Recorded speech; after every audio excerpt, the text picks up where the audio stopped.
Houston. Houston, we have a problem. DJ Apollo has landed. I repeat, DJ Apollo has landed at Hitmix 88.9 WEIU.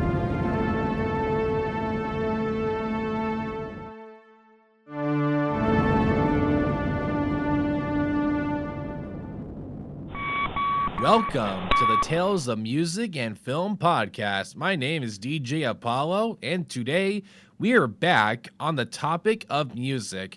I kind of took a hiatus from music last week. I just got too darn busy to really do some research into an album because one thing I've had to learn recently when doing this gig is that when you're reviewing albums, there's a lot of research that goes into it. Like, movies are a lot easier to cover because you can just talk about what you see visually, but it's like with music, you really have to dive into how the songwriting process was, the band members' history, how they formed, the impact the record had. Just, that's just to name a few things. Like, a lot of research has to go into, when you're reviewing a band or record to make sure you get your facts right. Because you're talking about real people here. Just like with film, you can see it all visually on film. So just, it takes a lot of work to review an album. But I'm very happy to be reviewing an album today. And this record, I honestly was not planning on covering this originally, but I've just fallen in love with this album recently, and I've listened to it from beginning to end millions of times every time I go home on the weekends when I'm free from college. And the album we are reviewing is by the legendary supergroup trio called Cream, and the album in question that we are covering today is Disraeli Gears, an album that came out in the year, let's see here. This album was released in 1967, and it was, of course, created by the legendary band called Cream. Cream was a British rock band formed in London in 1966. The group consisted of bassist Jack Bruce, guitarist Eric Clapton, and drummer Gingy Baker. Bruce was the primary songwriter and vocalist, although Clapton and Baker also sang and contributed to songs. Now, this is another one of those bands that did not last very long. The band was only together for about 3 years, from 1966 to 69, and they ended up doing about 4 main albums together, and that's it. The albums go as followed. You had Fresh Cream, followed by Disraeli Gears, and then Wheels of Fire, and then lastly, Goodbye.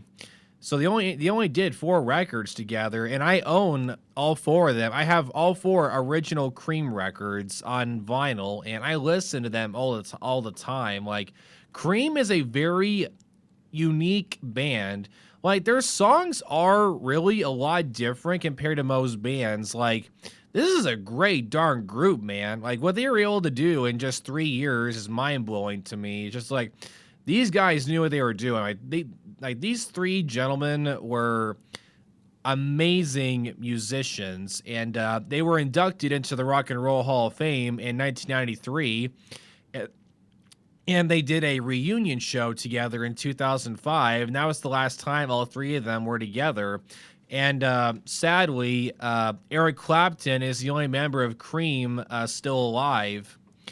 Gingy Baker passed away 3 years ago on October 6, 2019, and Jack Bruce passed away on October 25th, 2014. So Eric Clapton's the last one, and we all know Eric Clapton. The guy's had probably one of the most successful musician careers a person could ever have, and he's currently 77 years old, and he's still out there touring right now. My aunt and uncle had the amazing honor of seeing him in concert very recently, and he's really dedicated to his craft. Like, he's an amazing musician. All 3 of them were.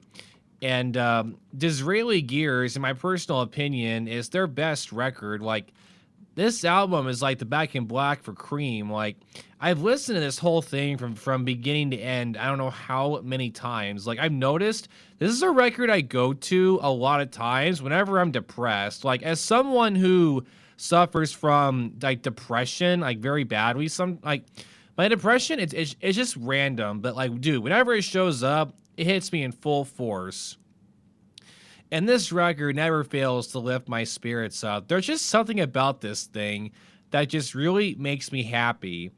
And I'm telling you right now, this whole record just screams like late 60s. Like the album cover, for example, it's unlike anything I've ever seen before. The artwork on this thing just screams late 60s hippie period. Like, yeah, the three guys towards the top of the album. It's covered in all these like weird imagery. Like you have like falcon wings in the middle with Cream dead center, and it's covered in all these colors. Like it feels like something. This whole thing looks like something you would see in like a lucid dream or something.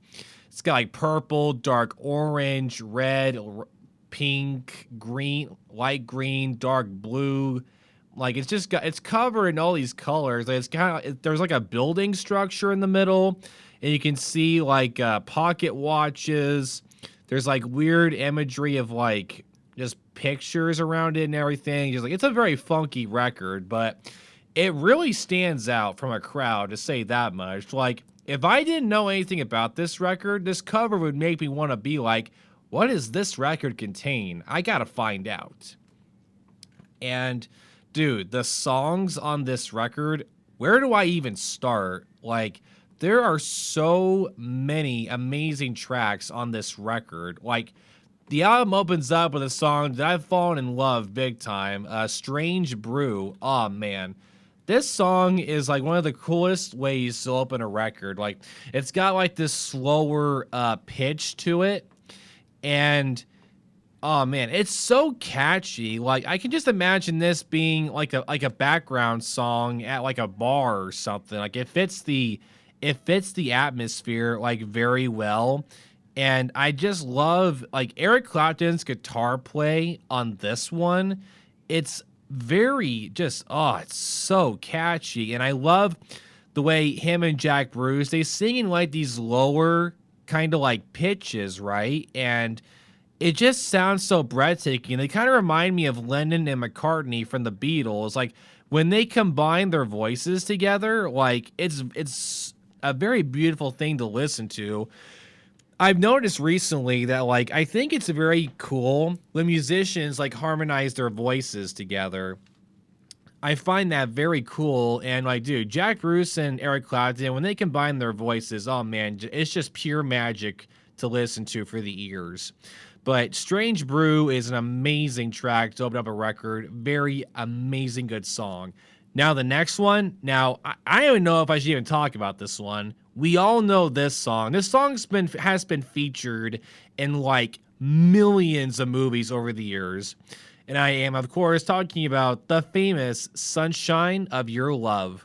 This is probably going to go down as Cream's #1 most famous song. Like, I've seen this song featured in countless movies, like School of Rock with Jack Black, for example. I also heard this song in Goodfellas with Robert De Niro. Like that, this song was used brilliantly in Goodfellas. There was a scene where De Niro's character is giving the death stare to someone he once killed, and then this song kicks in. Then you watch like this little like montage of hitmen killing victims off De Niro's character's hit list or something like that. It's been a while since I've seen the movie, but this song it was brilliantly used in Goodfellas, and it fits School of Rock as well. Like this song possibly has one of the most famous guitar riffs of all time. You know, the famous dun dun dun dun dun dun dun dun dun dun dun dun. Like, just we all know it. This song is just like it just like I can't put into words. Like this makes this song every time. It makes you want to jump out of my chair and just start dancing. Like I can just imagine myself like walking down the street, right, with this playing in the background, with the shades on, walking down a street, walking by people without a care in the world. Like this song makes you feel like I'm some like action hero or something. Like I'm this cool dude. Like it's just like this song could be used to like be a character introduction or something. It's just I can't put into words how amazing this song is. Like Gingy Baker's drumming on this track in particular. Like Ginger, dude, what an amazing drummer. Like, I just gotta say this off the bat. Like, he was an amazing drummer. He wasn't exactly the nicest guy, but when it came to doing music and playing the drums, man, he killed it. And I got a little funny story, like, Ginger Baker made such an impact with his drumming that the band Queen, the member Brian May, back when Brian May was looking for musicians to start his first band. Now this is way before him and Roger Taylor met Freddie Mercury, but Brian May had a poster out that he made, and it said looking for someone who drums like Ginger Baker, and Roger Taylor saw that, and the rest is history. So I thought that was pretty funny how, like, that it just shows you how big of an impact Mr. Baker had on drumming.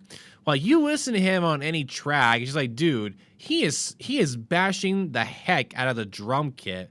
You're just kind of wondering, okay, is that kit still in one piece? That guy is going to town on that sucker. But yeah, Sunshine of Your Love, amazing track. Cannot put into words how an amazing track it is. Yeah, you just got to hear it for yourself. And oh man, track number 3, I think this track is very underrated. Now this song strictly has Jack Bruce as the vocalist. It's a track that goes by the name of World of Pain. Now this is another track that it's a lot slower as well. That's what I noticed with Cream's music. They don't really do fast-paced songs ever.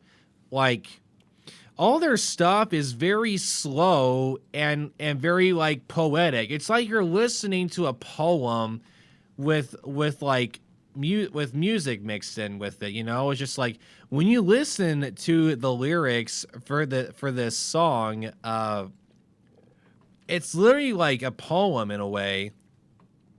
Like, outside my window, there is a tree. There is only for me, and it stands in the gray of the city. Like, and it goes on. Is there a reason for today? Do you remember? I can hear all the cries of the city. No time for pity for a growing tree. And to me, that's speaking like.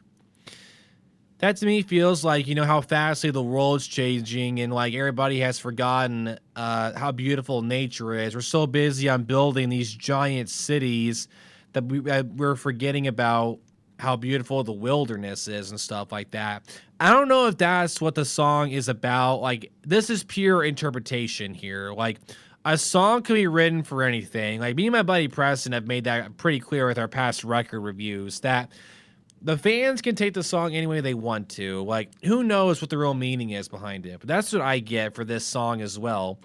And while we are on the topic of lyrics, might as well go back and do the other songs as well, because I think they have very great lyrics as well. Like, Sunshine of Your Love has amazing lyrics to it that I think is pretty unique compared to other songs.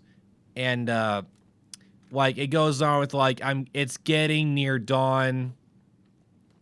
When the lights close their tired eyes, I'll soon be with you, my love. Give you my dawn surprise. I'll be with you, darling, soon. I'll be with you when the stars start falling. It's just you see, I have a little trouble trying to figure out what they're talking about with this one. Kind of makes me reading the lyrics I'm with you, my love, the light shining through on you. Yes, I'm with you, my love. To me, it's kind of it gives me the idea that a guy is on his way to go on a date with his girlfriend, or he's going to meet a girl for the first time or something. That is the vibe that I get when reading this. And I mean, that could be the case, but just I'll stay with you till my seas are dried up. It's just to me, this feels like a love letter that someone's writing to the woman they love, expressing you are everything to me. I'll stay with you till my seas are dried up. which means like I'll stay with you forever. Like another interpretation I get from this feels like a love letter. And yeah, man, just the lyrics for this one really stand out. Like, if I ever get married someday, now that's one big if. I would definitely play this. I would definitely would add this track to like my wedding playlist. And World of Pain, which we've already discussed. Strange Brew. Let's see here. It's got some pretty interesting lyrics. Let's take a look here. Strange brew, killing what's inside of you. She's a witch of troubled and electric blue. In her own mad mind, she's in love with you. With you, now what are you gonna do? What I seem to get from this, like this is my very first time really going into the lyrics for this track. And it goes on with stuff like, she's some kind of demon messing in the glue. If you don't watch out, it'll stick to you. What kind of fool are you? See, the idea that I'm getting from this is that a woman has fallen in love with this guy, and it was not like a planned thing. It just kind of happened. It's like, now what are you going to do? This woman loves you. Are you going to love her back or tell her to hit the road? Like, that's kind of the vibe that I get with this track as well. And like it goes on with stuff like, now this is a pretty interesting one. On a boat in the middle of a raging sea, she would make a scene for it all to be ignored, and wouldn't you be bored? It seems to me that this woman is doing all this work to please a guy that doesn't really like her. Like that one lyric alone, it's like the whole sea is like a metaphor for like it's her, and she does all this work, but to make a scene. And the guy just ignores her, just like whatever. And that could be the case. Like reading this whole thing, like to me, this whole song is talking about how like a girl loves this guy, but he's not loving her back. And that happens a lot of times, especially in today's world when it comes to relationships. Like there's a lot of women out there today where like it's like a one-sided relationship. Like they're putting all this work into it and the guy's barely doing anything. Like they're like in love with like the bad boy or something, and like they're trying to change them, but they don't change. They're staying same old, like all this work and no payoff. And that's the vibe that I get with this track, and that could be it. Who knows?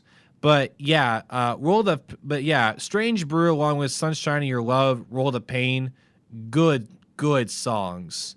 And there was another one on here that really caught my attention. Funny enough, this song was actually featured in Buffy the Vampire Slayer of all places. And the scene it showed up in was Giles, who is Buffy's... there's a main character in the show called Giles, who is Buffy's Watcher. The Watcher is basically the guy who watches over their Slayer and trains them, make sure they're all trained up and they know all the knowledge of the vampires and other monsters, and they help them defeat whatever it is that they're fighting.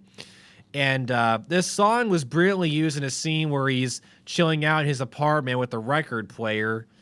And I think this song really fit the show because like the lyrics go like, you thought the lead in winter would bring you down forever, but you rode upon a steamer to the violence of the sun. It's just like, you expect that, see, like that alone just tells me that you're like expecting things to always be depressing and bad at all times, but it gets better. And before I continue, I should probably say what the name of this song is.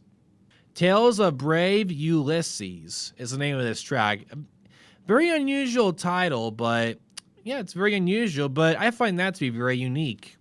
And it goes on with like, and the colors of the sea bind your eyes with trembling mermaids, and you touch the distant beaches with tales of brave Ulysses, how his naked ears were tortured by the sirens of sweetly singing, for the sparkling waves are calling you to kiss their white-laced lips. And, dude, it's just like... This is back when I was saying earlier, it's just kind of like, dude, the lyrics in Cream songs are just like, they're so like different. Like, it's not very straightforward. This isn't like AC/DC, You Shook Me All Night Long, or literally that whole song is just about partying with women. Like with this, it's just like, it's like this is like straight up a poem. And like, I'm reading these lyrics, right? I had no idea it was this level of like perfection. Where like, where did they come up with the lyrics for this? Like, researching these songs is blowing my mind. I'm just sitting here like, what was the thought process when they were writing these down? It's just, dude, the millions of interpretations that this could be talking about is probably endless. And another section, and you see a girl's brown body dancing through the turquoise, and her footprints make you follow where the sky loves to see. Like, I'm having a hard time trying to figure out what this one is talking about, but I think it kind of goes back to what I was saying earlier. This whole thing just reads like, it's like someone thinking that all hope is lost, and like, you're never going to figure out whatever it is you're trying to do, but then life surprises you and like, no, you're going to figure this out. You're going to get through this, and you're going to be a better person than you were before, and there will be reward for you. Like, later on in the song, like the word she is showing up. Like, maybe this guy decided to get his act together, get his life all straightened out, and he meets a woman, and they're forming a relationship. That seems to be the kind of thing I get, like, and that could be it. But yeah, this is another amazing track that was brilliantly used in Buffy the Vampire Slayer, and I think it fit the show as well, because like the whole show is just Buffy like going through the hardships of like, the whole show is literally a metaphor about growing up, and that's the feel that I get with this track. To me, it feels like someone, at the bottom of they've hit rock bottom with their life, and they need to get their act together ASAP to make things better.